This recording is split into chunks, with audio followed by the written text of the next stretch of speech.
is a true story. It happened to a friend of mine, Bobby.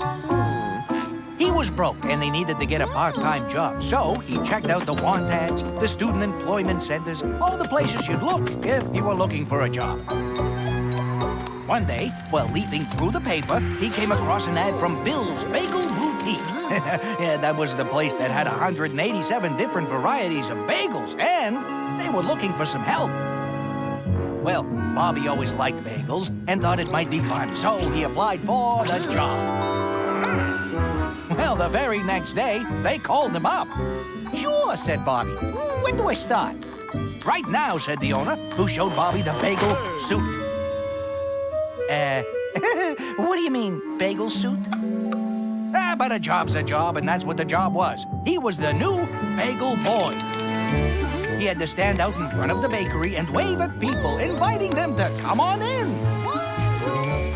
The first couple of days were okay. I mean, he didn't see anyone that he knew, and he got all the bagels he could eat. But on the third day, Bobby was out in front of the bakery doing his bagel-y thing when a bunch of kids from school came by. Bobby tried to avoid them, but it's kinda hard to be inconspicuous when you're dressed like a giant bagel. Tony, the captain of the football team, spotted him first. Tony was handsome and popular and a snob. And what was even worse, Tony's girlfriend, Jeanette, was there too. You see, Jeanette was the school's head cheerleader and Tony's longtime girlfriend and a goddess. And Bobby had had a crush on her since the 3rd grade. Well, Tony took one look at the loser in the bagel suit giving his girl the eye and decided to teach him a lesson. Now, Tony was not the most mature high school senior in the world, so Tony taunted and teased and poked at Bobby until he rolled end over end all the way down the street, landing in a pothole. And there he sat, all covered in sesame seeds and mud, with everybody laughing at him. Everybody but Jeanette. She felt sorry for Bobby, and that made Tony not like the bagel boy even more. Which is why, the following afternoon, after Bobby said goodbye to some of his pals who went off to work, leaving Bobby alone, Tony came by with Jeanette. "Well, if it isn't the bagel boy," laughed Tony. And he began to tease Bobby to show Jeanette what a wimp Bobby was. But Bobby said, "Hold it a second, Tony," as he backed up against the front of the bagel shop. "You don't want to do that." "Why don't I?" sneered Tony. "'Cause some people around here don't like it." "Too bad, loser."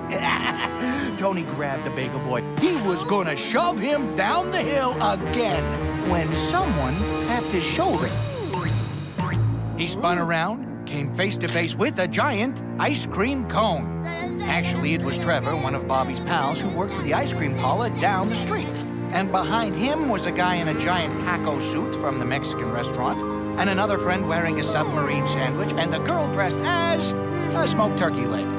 Yeah. Hey, guys, what's up?" said Tony. "Not so tough when you're outnumbered, are you?" said Taco Man, spraying Tony with shredded cheese. Tony was dumbfounded. He didn't know what to do, where to turn. Clearly, he was outnumbered by guys wearing silly costumes. Jeanette looked at Tony, who was sitting there sputtering shredded cheese, and she started to laugh. Ice cream guy doused Tony's head with whipped cream. Bobby walked up to Tony, dusted him with bagel seeds, then planted a single maraschino cherry on top of the whole mess. Jeanette, realizing what a bully Tony was, laughed so hard that Bobby seized his chance. He walked up to her and said, "Hi, want a bagel?" She said, "Sure." And they walked into the bakery, arm in arm. Seems like she liked his sense of humor.